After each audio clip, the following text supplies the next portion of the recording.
Hatchet by Gary Paulson.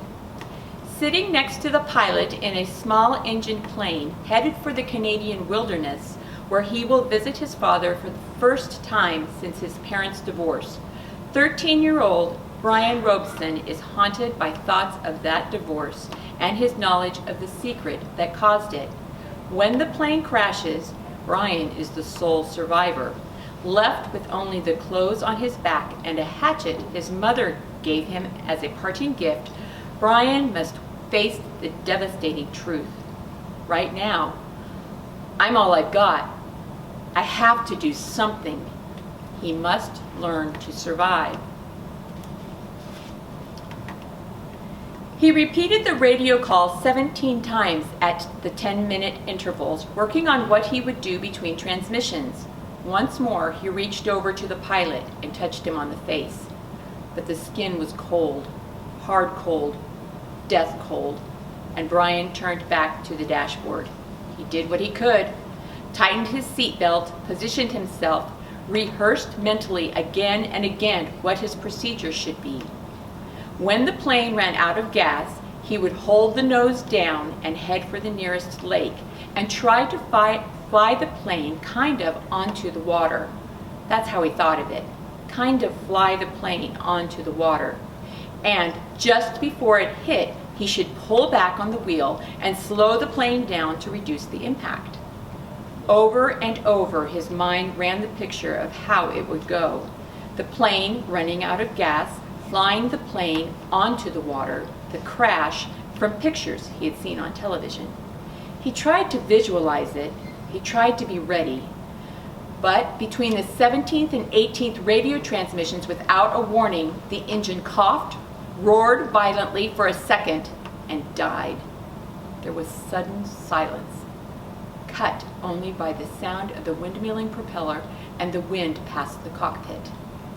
Brian pushed the nose of the plane down and threw up. Going to die, Brian thought. Going to die, gonna die, gonna die. His whole brain screamed it at the sudden silence. Gonna die! He wiped his mouth with the back of his arm and held the nose down. The plane went into a glide, a very fast glide that ate altitude, and suddenly there weren't any lakes. All he had seen since they started flying over the forest was lakes, and now they were gone. Gone! Out in front, far away at the horizon, he could see lots of them. Off to the right and left, more of them, glittering blue in the light afternoon sun. But he needed one right in front. He desperately needed a lake right in front of the plane, and all he saw through the windshield were trees. Green death trees. If he had to turn, he didn't think he could keep the plane flying. His stomach tightened into a series of rolling knots, and his mouth and his breath came in short bursts.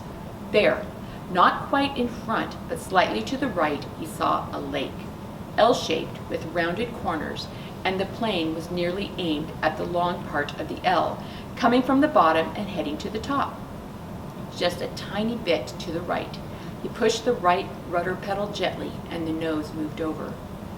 But the turn cost him speed, and now the lake was above the nose. He pulled back on the wheel slightly, and the nose came up. This caused the plane to slow dramatically and almost seemed to stop and wallow in the air. The controls became very loose-feeling and frightened Brian, making him push the wheel back in. This increased the speed a bit, but filled the windshield once more with nothing but trees, and put the lake well above the nose and out of reach. For a space of 3 or 4 seconds, things seemed to hang, almost to stop. The plane was flying, but so slowly, it would never reach the lake. Brian looked out to the side and saw a small pond, and at the edge of the pond some large animal, he thought a moose, standing out in the water. All so still looking, so stopped. The pond, the moose, and the trees. As he slid over them now, only 300 or 400 feet off the ground, all like a picture. Then, suddenly, everything happened at once. Trees suddenly took on detail, filled his whole field of vision with green, and he knew he would hit and would die. But his luck held, and just as he was to hit, he came into an open lane, a channel of fallen trees, a wide place leading to the lake.